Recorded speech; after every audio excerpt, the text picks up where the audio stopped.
Another well-informed person, the mainspring of the pact between the Holy See and Berlin and the Pope's secret chamberlain, Franz von Papen, was even more explicit. The Third Reich is the first world power which not only acknowledges, but also puts into practice the high principles of the papacy. To this we will add the results of this putting into practice of the high principles of the papacy. 25 million victims of the concentration camps, the official figure issued by the United Nations. Secret History of the Jesuits, page 164. Pope Benedict XVI, current pope when he was in the Hitler Youth. His father, Joseph Ratzinger Sr., was an Ordnungspolizei, also known as Orpo. The Orpo was the name for the uniformed regular German police force that existed in Nazi Germany between the years of 1936 and 1945. After their green uniforms, they were also referred to as Grün Polizei, Green Police. Joseph Ratzinger Sr. served in the Bavarian Landespolizei for several years as a rural policeman. Various sources state that the Ratzingers' views toward the National Socialist German Workers' Party caused the family some hardship, including the family having to move several times in the 1930s. There is no evidence, however, that Joseph Ratzinger Sr. was ever arrested for anti-Nazi tendencies. He continued to serve in the police even after such events as the Night of the Long Knives and the passing of the Nuremberg Laws. In 1936, Joseph Ratzinger Sr. became a member of the Orpo after all the police forces of Nazi Germany were incorporated into a national police force. Here are some pictures of Dominican monks serving meals to Nazis. You can see how this could play a role in the conscience of the Nazi. The religion he grew up in was supporting their fascism. Who is more evil? The Roman Catholic Church, of course, although the Nazis are not by any means innocent. The Inquisition was suggested by Dominic de Guzman and was begun in 1204.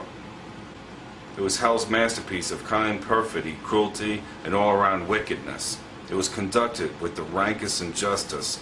The victim was dragged into court without witness and without any information as to what the charge against him.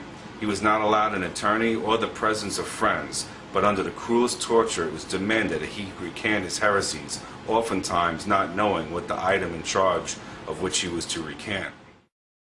Hitler, Goebbels, Himmler, and most members of the party's old guard were Catholics, wrote M. Frederick Hoffet. It was not by accident that because of its chief religion, the National Socialist government was the most Catholic Germany ever had. This kinship between National Socialism and Catholicism is most striking if we study closely the propaganda methods and the interior organization of the party. On that subject, nothing is more instructive than Joseph Goebbels' works. He had been brought up in a Jesuit college and was a seminarist before devoting himself to literature and politics. Every page, every line of his writings recall the teaching of his masters. So he stresses obedience and contempt for truth. Some lies are as useful as bread, he proclaimed with virtue of moral relativism, extracted from Ignatius of Loyola's writings. Joseph Goebbels. He was Nazi member of the Reichstag from 1928 to 1933. Reich Minister of Enlightenment and Propaganda from 1933 to 1945.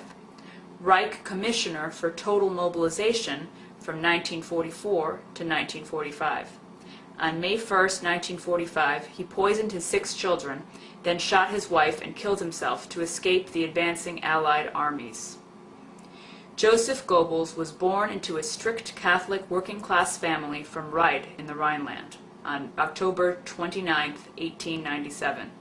He was educated at a Roman Catholic school and went on to study history and literature at the University of Heidelberg. Goebbels was exempted from military service during World War I because of a crippled foot, the result of contracting polio as a child. Joseph Goebbels' wife Magda, whose Jewish father died at the Buchenwald slave labor camp, and the 6 children whom they killed before killing themselves.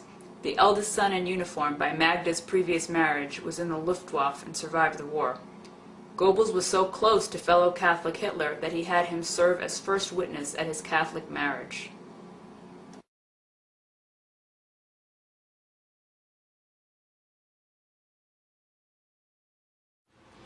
Heinrich Himmler, the son of a pious authoritarian Roman Catholic schoolmaster, who had once been tutor to the Bavarian crown prince.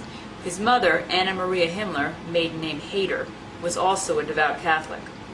Kurt Heinrich Himmler, Reichsfuhrer of the SS, Gestapo, and German police forces, seemed to be one of the most impregnated by clericalism amongst the Catholic members of Hitler's entourage.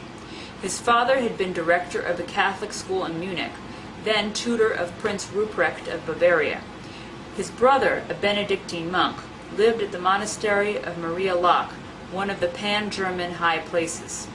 He also had an uncle, Jesuit Himmler, who had held the important position of canon at the court of Bavaria.